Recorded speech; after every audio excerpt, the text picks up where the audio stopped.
سارا خاندان چیخ کے رونے لگا اور کہنے لگا اے ہمارے مولا، کیا ہمارے درمیان اللہ کے رسول موجود ہیں؟ امام علی علیہ السلام نے مسکرا کے فرمایا، ہاں، اللہ کے محبوب اور تمہاری ماں فاطمۃ الزہرا سلام اللہ علیہا مجھے لینے آئے ہیں۔ بس پورا گھر زار و قطار رونے لگا، اور یوں امام علی علیہ السلام نے اپنی آنکھیں بند کر لی۔ آپ کی وصیت پہ عمل کرتے ہوئے آپ کے جنازے میں کسی کو بھی شریک نہیں کیا گیا۔ پیچھے سے حسن و حسین نے اٹھایا تو آگے سے وہ جنازہ خود بخود اٹھنے لگا، اور ایک نورانی اونٹنی ظاہر ہوئی، جنازے کو اس پر رکھا اور وہ کوفے سے باہر چلتی گئی۔ ایک ویران جگہ پہ جا رکی جہاں ایک چمکدار پتھر تھا۔ جیسے ہی امام حسن حسین نے اس پتھر کو ہٹایا تو اس پتھر کے نیچے ایک قبر بنی ہوئی تھی، اور اس پہ لکھا ہوا تھا کہ یہ قبر اللہ کے نبی نوح نجی اللہ نے بنائی ہے، اللہ کے ولی علی ابن ابی طالب علیہ السلام کے لیے۔ علی ابن ابی سلام ہو اللہ کے ولی امام علی علیہ السلام کی عظمت پر سلام ہو، شیر خدا نفس نبی مومنوں کے امیر حیدر کرار پر، حیدر کرار پر۔ اللہ کے رسول حضرت محمد مصطفیٰ صلی اللہ علیہ وآلہ وسلم بار بار امام حسین کو بلند کر کے دنیا کو یہ بتاتے تھے کہ یہ حسین مجھ سے ہے اور میں اس حسین سے۔ اے لوگو، اگر اس حسین پہ کوئی مشکل وقت آ جائے اور یہ تم سے مدد طلب کرے تو اس کا ساتھ دینا، کیونکہ یہ جنت کے جوانوں کا سردار ہے، میرا خون ہے، میری اولاد ہے۔ لیکن افسوس، ابھی رسول اللہ کی رحلت کو تھوڑا وقت ہی گزرا تھا کہ کربلا کے میدان میں ایک طرف 9 لاکھ کا مجمع تھا تو دوسری طرف وہ حسین جس کو اللہ کے رسول اپنے کندھوں پہ سوار کرتے تھے۔ امام حسین علیہ السلام اپنے نانا کی امت سے بار بار کہتے رہے کہ کیوں میرا رستہ روکا ہے؟ اے لوگو، پہچانو، میں تمہارے نبی کا نواسا ہوں۔ کیوں 3 دن سے میرے بچوں کو پیاسا رکھا ہے؟ کیوں میرے عزیز و اقارب کو شہید کیا ہے؟ بتاؤ، کیا میں نے رسول اللہ کی شریعت میں ترامیم کی ہے؟ کسی انسان کا حق کھایا ہے؟ کسی انسان پہ ظلم کیا ہے؟ اتنے میں فوج یزید ایک آواز میں کہنے لگی، اے حسین، ہم سب تجھے تیرے بابا علی کے بغض میں قتل کر رہے ہیں تاکہ یزید ہماری جھولیاں دولت سے بھر دے۔ امام حسین نے فرمایا، اے لوگو، آج جس اسلام کا علم تمہارے ہاتھوں میں بلند ہے، یہ علم میرے بابا علی نے بلند کیا، مت بھولنا۔ خیبر و خندق میں اگر علی نہ ہوتے تو اسلام کی فتح ناممکن تھی۔ وہ علی جس نے پوری زندگی اسلام کی تبلیغ کی، حق کو بلند کیا، رسول اللہ کی حفاظت کی، آج اس علی کو یہ اجر دے رہے ہو۔ اے لوگو، بتاؤ، اللہ کے رسول نے بار بار میرے بابا علی کا ہاتھ بلند کر کے فرمایا تھا کہ جہاں حق ہوگا وہاں علی ہوگا، جہاں علی ہوگا وہاں حق ہوگا، اور آج اس علی اور اولاد رسول کو یہ اجر دے رہے ہو۔ اتنے میں یزید کی فوج کے سپہ سالاروں نے دیکھا کہ کہیں فوج میں بغاوت نہ ہو جائے۔ اے شمر، کیا دیکھ رہے ہو؟ حملہ کرو۔ بس لاکھوں کی فوج نے جب رسول اللہ کے نواسے پہ حملہ کیا، امام حسین علیہ السلام نے اللہ کا نام لیا اور ذوالفقار کو نیام سے نکالا۔ تاریخ گواہ ہے، ایک طرف لاکھوں کا مجمع اور ایک طرف 3 دن کا بھوکا پیاسا حسین ابن علی۔ زمین پہ اس طرح کی جنگ پہلے کبھی نہیں دیکھی تھی کہ ایک تنہا انسان لاکھوں کے مجمع کو اس طرح سے فنار کر رہا ہے کہ فوج اشکیا واپس پلٹ کے بھاگنے لگی۔ امام حسین فوج یزید سے مخاطب ہو کے فرماتے ہیں، آؤ، 3 دن کے بھوکے کی جنگ دیکھو، 3 دن کے پیاسے کی جنگ دیکھو، رسول کے اس نواسے کی جنگ دیکھو، اس کی جنگ دیکھو جس کا جوان بھائی مارا گیا، جس کے جوان بیٹے کو نظروں کے سامنے قتل کیا گیا، جس نے اپنے ہی ہاتھوں سے اپنے بچے کی قبر بنائی۔ امام حسین شیر کی طرح فوج یزید سے لڑ رہے ہیں۔ اتنے میں آواز غائب آتی ہے، حسین، تیرا اللہ تجھ سے راضی ہوا۔ بس اس صدا کا سننا تھا۔ امام حسین علیہ السلام نے اپنی ذوالفقار کو تھام لیا۔ اتنی میں عمر بن سعد کہتا ہے شمر کیا دیکھ رہے ہو، یہ علی کا شیر ہے، اس کو مات دینا ناممکن ہے، جاؤ خیموں کو آگ لگا دو۔ بس کچھ ظالموں نے بیبیوں کے خیموں کو آگ لگا دی اور کچھ امام حسین کو دور سے تیر مارنے لگے۔ امام حسین کبھی بیبیوں کے خیموں کی طرف بڑھتے ہیں، کبھی فوج کی طرف جاتے ہیں۔ عمر بن سعد اور شمر نے فوج کو 4 حصوں میں تقسیم کر دیا اور یہ کہا کہ کوئی بھی حسین کے قریب نہ جائے، جس کے پاس جو چیز ہے وہ دور سے حسین کو مارے۔ جس کے پاس نیزہ تھا اس نے نیزہ مارا، جس کے پاس تیر تھے وہ تیر مارتا رہا، جس کے پاس برچیاں تھی وہ برچیاں مارنے لگا۔ تاریخ نے لکھا جس کے پاس مارنے کے لیے کچھ نہ تھا وہ کربلا کی گرم زمین سے مٹی اٹھا کے امام حسین کی طرف پھینکتا رہا۔ امام حسین کے جسم مبارک پہ ہزاروں زخم لگتے رہے۔ آپ کے جسم مبارک پر اتنے تیر تھے کہ آپ کا جسم مبارک نظر تک نہیں آ رہا تھا۔ بس جیسے ہی نواسائے رسول گھوڑے کی زین سے زمین پہ آتے ہیں فوج یزید جھومنا شروع کر دیتی ہے، لیکن اتنے میں وہ گھوڑا جس پہ آپ سواری کیا کرتے تھے وہ امام حسین کے چاروں طرف گھومنا شروع کر دیتا ہے تاکہ ان تیروں سے میں اپنے آقا حسین کو بچا لوں۔ وہ گھوڑا دوڑ ہی رہا تھا، اتنے میں عمر بن سعد نے کہا اے لوگو رکو، میں نے اپنی آنکھوں سے دیکھا تھا اس گھوڑے پہ اللہ کے رسول سواری کرتے تھے، کہیں تیر اس گھوڑے کو نہ لگے، اور یوں تیروں کو چلانا بند کیا گیا۔ افسوس ہے ان لوگوں کو اس گھوڑے کا تو احترام معلوم تھا جس پہ رسول اللہ سواری کیا کرتے تھے، لیکن اس حسین کا احترام بھول چکے جن کو اپنے کندھوں پہ سوار کر کے امت کو دکھایا کرتے تھے۔ بس امام حسین علیہ السلام زمین کربلا پہ اپنا سر رکھ کے اللہ کا شکر کر رہے ہیں، اور وہاں فوج یزید کے مختلف سپاہی امام حسین کا سر کاٹنے کے لیے قریب آتے ہیں۔ جو بھی قریب آ کے امام حسین کے سر کو دیکھے تو اسے امام حسین کے چہرے میں رسول اللہ کا چہرہ نظر آئے اور وہ چیخ کے دور چلا جائے۔ اتنے میں شمر کہنے لگا یہ کام مجھ سے ہی ہونا ہے۔ جیسے ہی شمر نے خنجر امام حسین کے گلے پہ رکھا تو وہ دیکھے امام حسین کے لب ہل رہے ہیں۔ اس نے سوچا ہم نے حسین کا پورا خاندان قتل کر دیا، 3 دن تک حسین کے بچوں کو پیاسا رکھا، شاید حسین ہمیں بد دعا دے رہے ہوں گے، سننے کے لیے کان قریب کرے تو کیا سنے۔ امام حسین علیہ السلام اللہ کی دربار میں اللہ کی نعمتوں کا شکر کر رہے ہیں کہ اے اللہ تیرا شکر ہے کہ اس عظیم امتحان کے لیے تو نے اس حسین کو چنا۔ اتنے میں امام حسین نے آنکھیں کھولی اور شمر سے کہا اے شمر کیا تو نہیں جانتا میں رسول اللہ کا نواسا ہوں، جنت کا سردار ہوں، حق پہ ہوں، بے جرم ہوں۔ شمر نے کہا ہاں مجھے معلوم ہے، پھر آپ نے فرمایا تو کیوں قتل کر رہے ہو؟ شمر نے کہا تاکہ یزید میری جھولی دنیاوی دولت سے بھر دے۔ بس یہ کہتے کہتے شمر امام حسین کا گلا کاٹتا رہا اور فوج یزید مسلسل جھومتی رہی۔ امام حسین کے سر قلم ہونے کے بعد سادات کو لوٹا گیا۔ امام حسین کے سر مبارک کو نوکے سنا پہ بلند کر دیا۔ بی بی سکینہ کو تماچے مارنے لگے، رسول اللہ کی نواسیوں کے سروں سے چادر کو لوٹ لیا اور امام حسین کے جسم مبارک کی توہین کرنے لگے۔ تاریخ نے لکھا امام حسین کے جسم پر جو چیزیں تھیں ان کو لوٹنے لگے۔ اتنے میں ایک شخص امام حسین کے جسم کے قریب آیا۔ امام حسین کے ہاتھ میں ایک انگوٹھی پہنی تھی، اتارنے کی کوشش کی نہ اتری، وہ انگلی کاٹ کے انگوٹھی لے گیا۔ آپ کے جسم مبارک کو رسیوں سے باندھ کے کربلا کی گرم زمین پہ ادھر سے ادھر پھرایا گیا۔ اتنے میں عمر بن سعد نے کہا اے شمر حسین اور اس کی ساتھیوں کی لاش کا وہ حشر کرتے ہیں کہ رہتی دنیا تک کوئی بھی یزید کے خلاف آواز نہ اٹھائے، سب کے جسم سے سروں کو کاٹ لو اور سب کی لاشوں کو پامال کر دو۔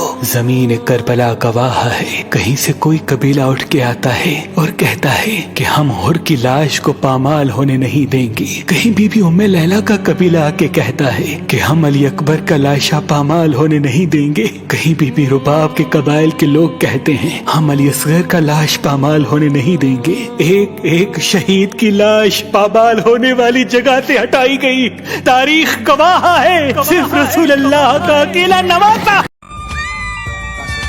Baby, if you give it to me, I'll give it to you. I know what you want, you know I got it, baby, if you give it to me.